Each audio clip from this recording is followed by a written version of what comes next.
आप कहीं पर भी हो, कुछ भी काम करते हो, आपको इमरजेंसी फंड तैयार रखना पड़ेगा। अगर आप इमरजेंसी फंड तैयार नहीं रखोगे ना, तो आपके पास कभी भी पैसा बचेगा ही नहीं। मैं आपको अपनी सेल्फ स्टोरी बताती हूँ, जो कि अभी की ही है, कुछ महीने, 1-2 महीने पहले की ही है। आपको मैं बताऊँ, मेरे पास पैसा था, ठीक है, मैं अपने हमेशा इमरजेंसी फंड चला के रखती हूँ, बचा के रखती हूँ कुछ ना कुछ पैसे।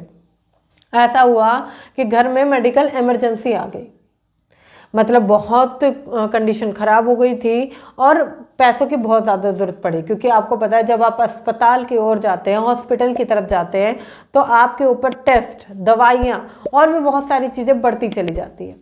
अब इधर टेस्ट चल रहे थे, दवाइयाँ चल रही थी, दूसरी ओर मेरा घर भी सही चल रहा था क्योंकि मैंने पैसे बचा रखे थे। मगर मिडिल क्लास के एज में ऐसा नहीं हो पाता। अगर कोई भी पर्सन अस्पताल चला जाता है, हॉस्पिटल चला जाता है, तो वह चीज़ें घर खराब करने की नौबत आ जाती है। मतलब कि घर में या तो खाने को पैसा नहीं होता, काफ़ी चीज़ें खराब चल रही होती हैं। तो इन चीज़ों से बचने के लिए आपको इमरजेंसी फंड बनाना पड़ेगा। इमरजेंसी फंड 2 प्रकार के होते हैं। आपका जितना भी खर्चा है वह 3 महीने तक ले सकते हैं। मतलब कि आपका अगर खर्चा 10,000 रुपये है, तो 3 महीने तक वो 30,000 रुपये आपके पास इमिडिएटली होने चाहिए। ऐसा नहीं कि तीसरे महीने होंगे, इमिडिएटली अभी होने चाहिए। कैसे भी आप मेहनत कीजिए, ज़्यादा काम कीजिए, कुछ भी करके उस अमाउंट को अपने पास रखिए।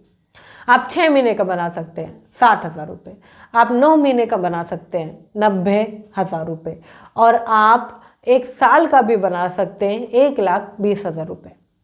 इस तरीके से आपको फंड को बढ़ाते चले जाना है धीरे धीरे, पहले 30, फिर 60, फिर 90, फिर 120, ऐसे करके आपको पैसों को बढ़ाते चले जाना है। और इसमें दूसरा तरीका ये होता है इमरजेंसी फंड बनाने का, जैसे आपकी सैलरी अगर लगभग 12,000, 15,000 या 20,000 है, तो उसी अमाउंट को आपको बचाना है। अब ये पॉसिबल नहीं हो पाता है क्योंकि कई सिनेरियो में हमारे पास पैसे कमाने के एक ही सोर्स है। अगर हम पूरा पैसा वही बचा लेंगे तो हम खर्च क्या करेंगे।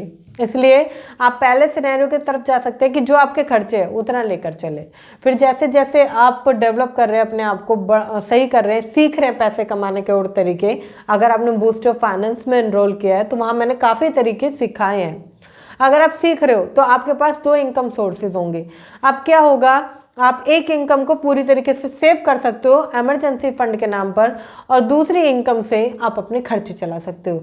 तो दोनों ही चीज़ें इक्वली चलेंगी और मैनेज होंगी। आपको देखना पड़ेगा, ये जो एज है ना, ये आपकी बहुत अच्छी एज है।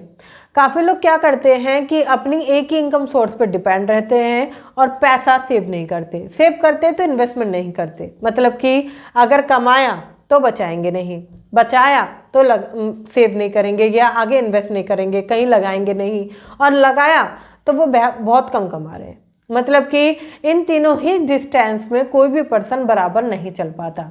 या तो वह कम कमाता है, या तो वह कम बचाता है, या तो वह इन्वेस्टमेंट नहीं करता है। इन तीनों में कोई भी जल्दी से खड़ा उतर नहीं पाता। आपको इन तीनों को साथ में लेकर चलना है। मैं ये नहीं कहूँगी कि आप लाखों रुपए कमाएं, लाखों रुपए बचाएं, लाखों रुपए इन्वेस्ट करें, नहीं। शुरुआत मात्र 1,000 रुपये से करें। 1,000 रुपये एक्स्ट्रा कमाएं, 1,000 रुपये बचाएं और 1,000 रुपये कोई छोटी जगह पर इन्वेस्टमेंट करें।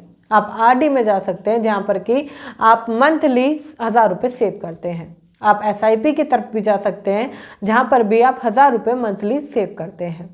अब ये चीज़ें क्या हैं, जब आप इन्हें 6 महीने या 3 महीने तक करते हैं, आने वाले 3 महीने तक करोगे, आने वाले 6 महीने तक करोगे, तो आपको काफ़ी चीज़ें बदली दिखेंगी। आपको दिखेगा कि आपको पैसों की ट्रैकिंग आ चुकी है, मतलब कि पैसे का हिसाब रखना आ चुका है। आप देखोगे कि आपको बचत करने के नए नए तरीके पता चल चुके हैं।